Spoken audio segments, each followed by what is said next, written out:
For too long, we've been stuck in this hamster race or a rat race or a hamster wheel, really living paycheck to paycheck, not understanding why this is happening, and sometimes living beyond our means, where we put some of our expenses on a credit card. Well, I'm here to make a video about 5 steps we can take to change this. Now, Robert Kiyosaki, in his book Rich Dad, not Rich Dad Poor Dad, but in his book in Buying Your First Investment Property, talks about starting small and investing small, but he never talks about how to come up with that initial investment capital to make this happen. Same goes with Grant Cardone, where in the beginning for him, he was talking about how he was in sales, and he ended up accumulating 300,000, and that's what he started with for as an initial investment. But they never talked about how they got this beginning investment capital, and this is what I'm going to do here. The objective here, guys, is to maximize income and minimize cost.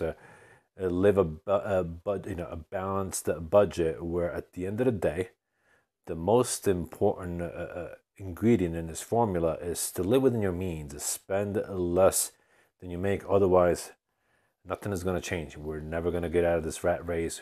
We're never going to get out of this hamster wheel, and we're always going to live paycheck to paycheck if you're lucky. This is why I'm offering you five steps here, five things you can do to improve that. And then at the end of this video, I'm going to give you the most important asset you can invest in, that anyone can invest in, that oftentimes it seems overlooked. So let's get into it. Oh, and before we get into it, I highly recommend being that we all go out there making a living and earning an income to make something of ourselves and then to invest. Find out how money works, where it's from, who controls it, and then how it comes into being. And you would do well to watch a documentary from Bill Still called The Money Masters. Once you watch that, spend some time and invest some time into that, and then you'll realize where I'm coming from with what I am saying here. So, back to our plan here. Step number one, what are we going to do?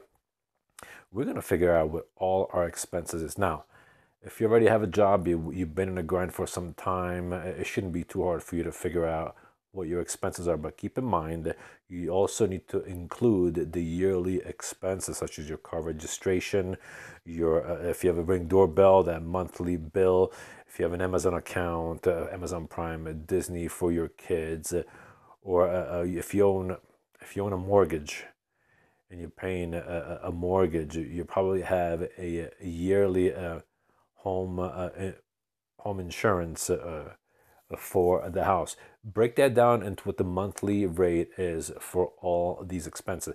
Find out what all your expenses are. And in the process of doing this, credit cards, a personal loan, a student loan, we're going to figure out how to get rid of some of these expenses, such as bad debt, such as credit card debt, student loan, that don't serve us really, or even personal loan.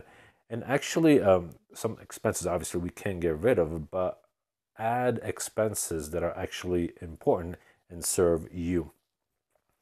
So some people think that the most important expense is actually the mortgage or the rent, or a car payment, or even food. But I say to you that the most important expense that you should pay every month, no matter what, is actually you. You are the most important expense you should be paying every month. And if you're just now getting into the workforce, maybe you're just now getting out of high school and you're just getting your first job, instead of leaving that house as fast as you can, actually stay at home as long as you can and help mom and dad out to pay them a little bit of rent or groceries, but the rest of the money you should be saving. You should have no problems saving $1,000 a month. As for everyone else who's been in the workforce sometimes, set aside some money for yourself. Say you pay yourself 10% of your check. But no matter what, pay yourself first. That should be the most important expense you pay. Second most important expense you should be paying is your discretionary spending for yourself. After all, we don't live to work, but we work so that we can live. So set aside, I don't know, 100 or to a couple of $100, depending on what you can afford, so you can have a life. Take your boyfriend, your girlfriend, go watch a movie, go on a date every now and then. Try to live a little. Maybe you need to buy some jeans, or you need to buy some socks, a jacket, or a shirt, or something. So save a couple of $100 a month for that. Put it aside as an expense, as a discretionary spending for you. And then you have everything else. You have rent, you have your cell phone, you have gas, electricity, groceries, toiletries, whatever the expenses. Sit down, even if it takes you hours, then figure out what all your expenses are. But make sure you include you, number one, and discretionary spending for you, number two, and then all your expenses. That's step number one. Step number two, you need to find out what the tax rate that you're going to be paying on your income. Now, if you have a job already, that's very simple. Go to your paycheck stub, and or even better, go to your last year annual income, your W-2, and divide your net income by your gross income, and you're going to get a percentage, say, for the sake of conversation, 80%, 75%. That means you get to keep 75 cents on a dollar, 0.75, and you pay 0.25 in taxes. If you never had a job, this is what you do, and this is how you do it. Now, there are all the states in this union, in the United States, all have to excise a federal income tax, and it's all the same across all the states. But some states don't charge a state income tax. Some states do, but some states is a fixed percentage, and other states is a graduated state income tax. So we're going to create 3 guesstimated tax brackets you're probably going to end up paying before you actually receive your paycheck. So there are a number of states that don't require you to pay state income tax, and those states are, give me a second and I'll find out for you. Those states are Nevada, Texas, Tennessee, Wyoming, Florida, Washington, South Dakota, New Hampshire, and Alaska. These states do not require you to pay a state income tax. All the other states do. But there are some states out there that is ridiculously expensive to live at. And oftentimes these states are all Democratic states. They're all blue states. And these states are California, New York, Illinois, Washington, D.C., New Jersey, Hawaii, Massachusetts, the state of Washington, Connecticut, to name a few. But you would do well for yourself to find out what are the most expensive states to live at, what is the least expensive states to live at, and also if there's jobs there. So the 3 tax brackets are 22% if you live in a state that doesn't have a state income tax, 34% for the very expensive states I just mentioned, such as California, New York, Illinois, and so on and so forth, and 28% for all the other states.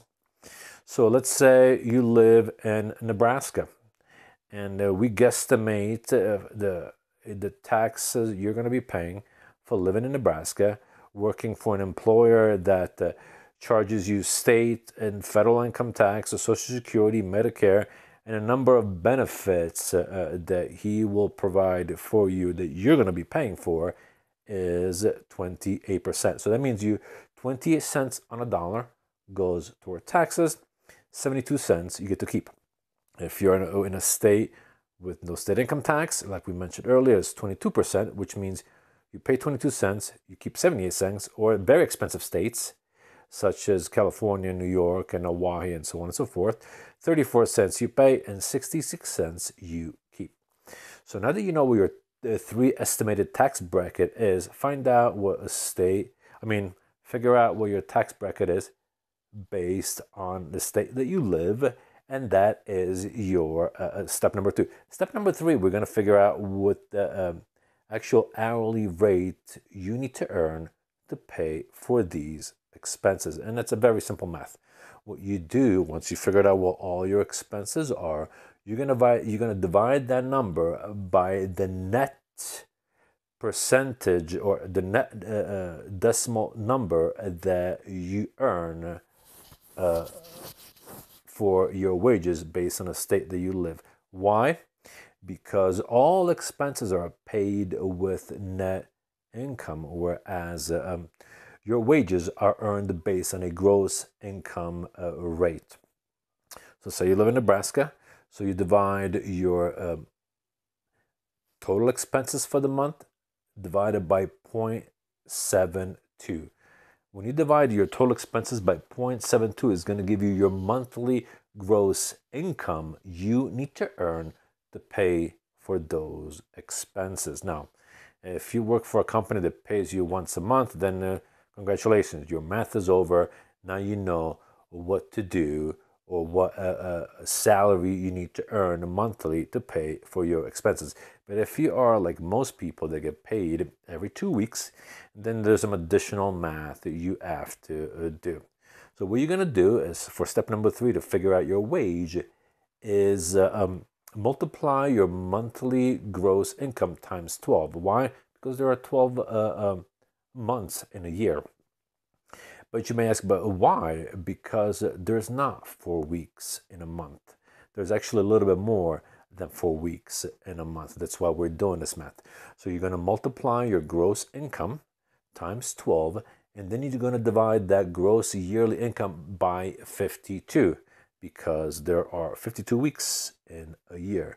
Now you know what your gross income per week is.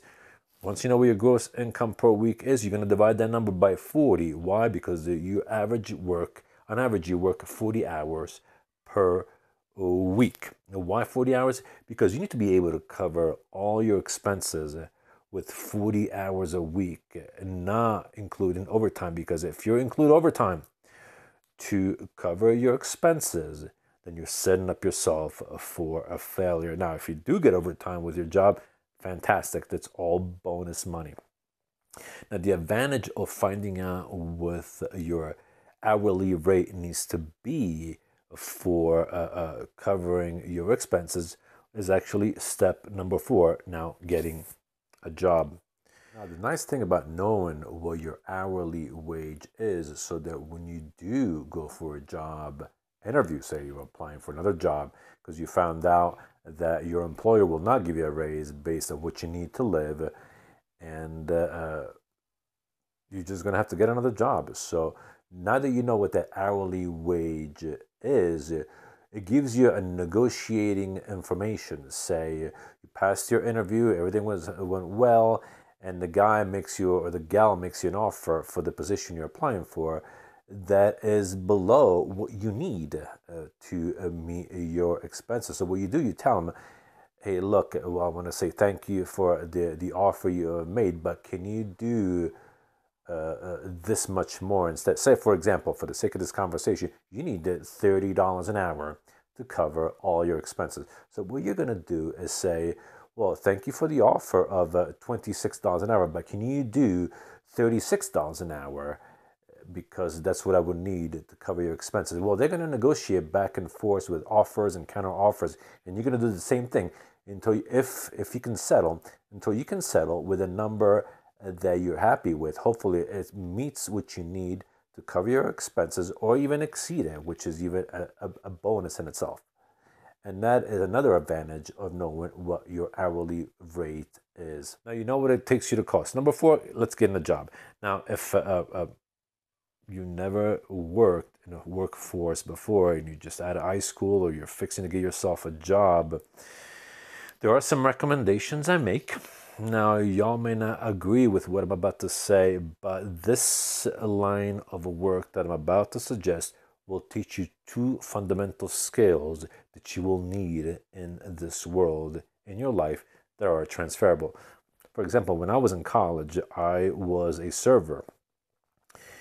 And you may not agree with that, but the nice thing about being a server, or starting out as a server as your first job, is that you get to learn how to sell. Whether you're selling food, or you're selling a service, or you're selling yourself, you learn sales, And the other important skill you'll learn is people. Because everything and everyone in this world involves people. So if you know how to read them, you know how to speak with them, you know how to communicate with them, you know how to listen to what they're saying, it is a phenomenal skill and of paramount importance. And it also teaches you how to read them if they're in a good mood or if they're in a bad mood, and how to mitigate that, how to deal with that. Now, one caveat with being in a restaurant business, your wages that you earn are based on, it's twofold, your tips plus the minimum wage you're going to be earning. So you're going to have to combine those two in order to figure out what your hourly wage you need to make to cover all your expenses. And how do you figure out that? Well, ask the servers how much they make if you like the restaurant where you're planning on working and end up hiring you. Not the servers that make the most money, but the servers that make the least money or the average money. You divide that by 8 hours a day, and that will be your hourly rate. Why? Because oftentimes, if the money is good, the restaurant you're working at, your hourly wages that are what the restaurant is required to pay you are actually going to go towards your taxes. But anyway, now on the other hand, finding a job, if you have somebody that can hire you and they could train you on some skills such as welding or being a mechanic or being an electrician, great, do that. Otherwise, you're going to have to buy yourself a skill. Now, the trades I recommended to get into that within several years you'll be earning six-figure incomes are anesthesiologist, dental hygienist, electrician, a nurse, airframe and power plant technician, a mechanic, a plumber, non-destructive testing or NDT technician. These are trades that will make you a lot of money as you spend time into these trades, so long as you don't make them the end in itself, but a means to an end, because ultimately the objective here is to invest into assets that produce a positive cash flow where money is working for you instead of you working for money. So these jobs are just a means to an end. Now you notice that I didn't mention college. There's a reason for that. I went to college, and I got to tell you, it was the biggest waste of time. All you learn in college, what I've experienced, they teach you how to memorize to take a test, pass a test, and then you get out of college, you got all this debt from the student loans, and then they tell you to go get a job. How is that supposed to help you? Whereas if once you're done with high school, you get out there and you start working, get in the workforce, and start earning some money and spending less than you make, and saving that money for investing, you're already years ahead of your buddies that decided to go to college. This is why I don't mention college. Unless what you're studying for is to become a certified public accountant or to become a doctor or to become a surgeon. But even then, it's going to require 6-8 years of college. You're going to get out with a huge sum of debt that's going to require some time to pay. But if you do what I told you in the beginning, which is step one, the day is going to pay for itself while the debt is going to pay for itself while you're saving money aside for your investments. And that is step number 4, getting a job.